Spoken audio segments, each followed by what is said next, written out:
House seat. Despite the dirty tricks, we won.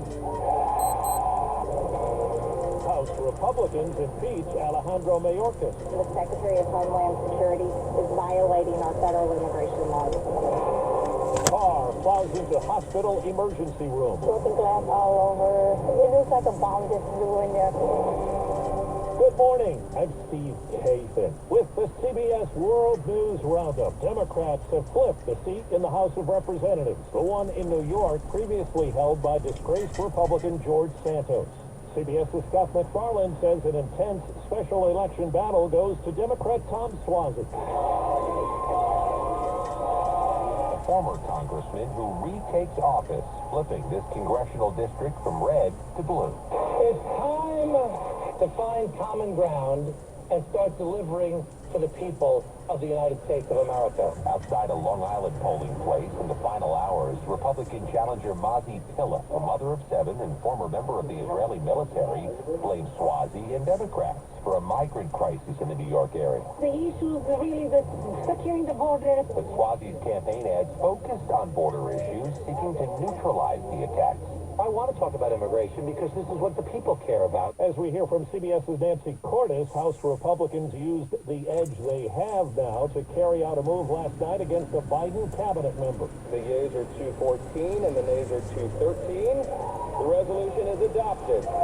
By the slimmest of margins, House Republicans voted to impeach Homeland Security Secretary Alejandro Mayorkas after narrowly failing last week. Finally, we've held Alejandro Mayorkas accountable. According to their articles of impeachment, the high crimes and misdemeanors include a willful and systemic refusal to comply with border law. In a statement after the vote, President Biden called Mayorkas an honorable public servant and warned history will not look kindly on House Republicans for their blatant act of unconstitutional partisanship. At the White House Tuesday, Mr. Biden argued the House should be spending its time passing an aid package for Ukraine and Israel that the Senate approved Monday morning. You're going to stand with Ukraine, you're going to stand with Putin, or you stand with America or with Trump. Now to Austin, Texas.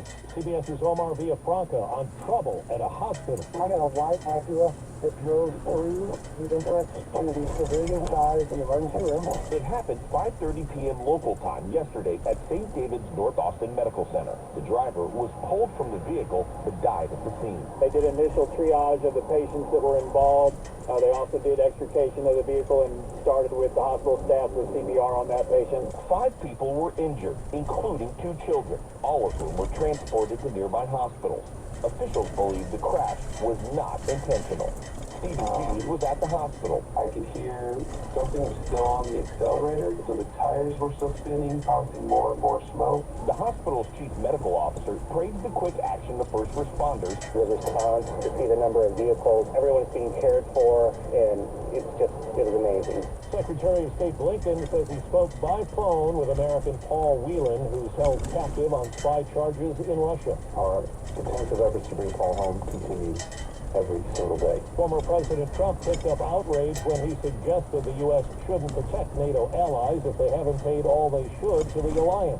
CBS's Tammy McCormick reports 18 of her 31 member nations have reached spending targets. NATO Secretary General Jens Stoltenberg acknowledged the criticism that some members are not living up to the spending requirements. The criticism that is here is not primarily about NATO. It's about NATO allies not spending enough on NATO. And that's a valid point. Overall, military spending by NATO members is expected to set another record this year as Russia's war on Ukraine continues. 4 minutes after the hour. Well, that's today's news. I didn't hear any good news, did you? I didn't think so. I guess it's all about perspective. The glass is half full. Well, as always, I'd like to thank you again for coming along with me on these Dash Cam News adventures. You know the drill. Peace, love, and all that hippie jazz. Bye-bye, everybody. It's 53 degrees in Burlingame, California.